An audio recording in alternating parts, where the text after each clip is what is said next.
আপনি কি কখনো অনুভব করেছেন যে আপনার চারপাশের সবকিছু অন্ধকার হয়ে আসছে?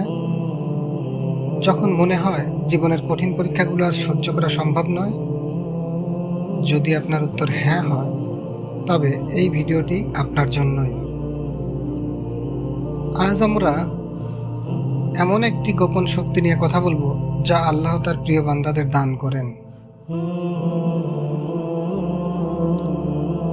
সবর বা ধৈর্য শুধু একটি শব্দ নয়, এটি একটি ইবাদত। এটি হলো আল্লাহর প্রতি আস্থার চূড়ান্ত পর্যায়। পবিত্র কোরআনে আল্লাহ তাআলা ৭০ বারেরও বেশি সব সবরের কথা বলেছেন।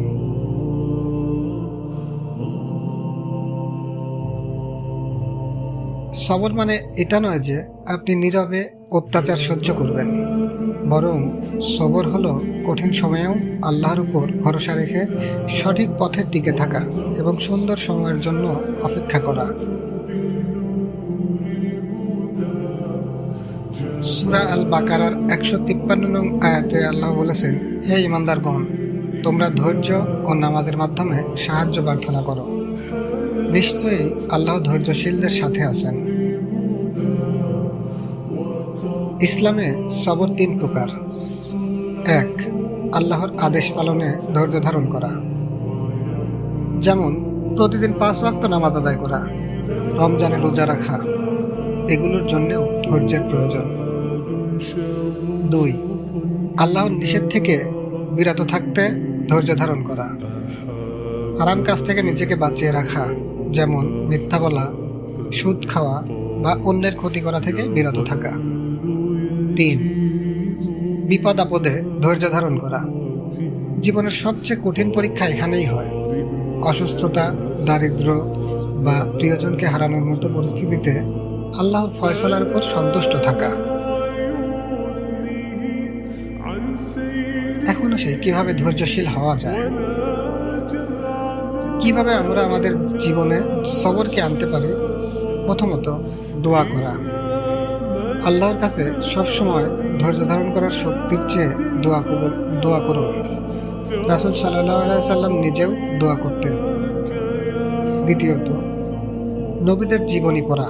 হযরত ইউসুফ আলাইহিস সালাম, হযরত আইয়ুব আলাইহিস সালাম এবং আমাদের প্রিয় নবী হযরত মুহাম্মদ সাল্লাল্লাহু আলাইহি সাল্লামের জীবনী পড়ুন। তারা কত কঠিন মুহূর্তেও ধৈর্য ধারণ করেছেন, তা আমাদের আপনার কষ্ট হালকা মনে হবে। তা জানলে আপনার কষ্ট হালকা মনে হবে। তৃতীয়ত, কৃতজ্ঞ হওয়া। আপনার যা আছে তার জন্য আল্লাহর কাছে শুকরিয়া আদায় করুন।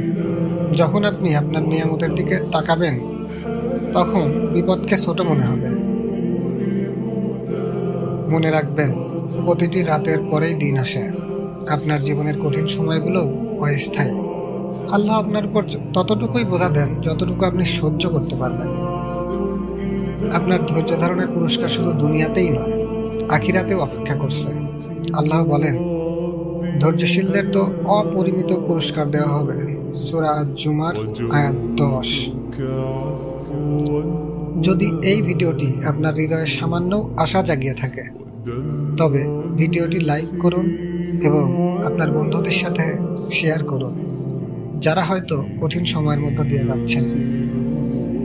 আর কমেন্টে ইনশাল্লাহ আমি ধৈর্য ধরব লিখতে ভুলবেন না।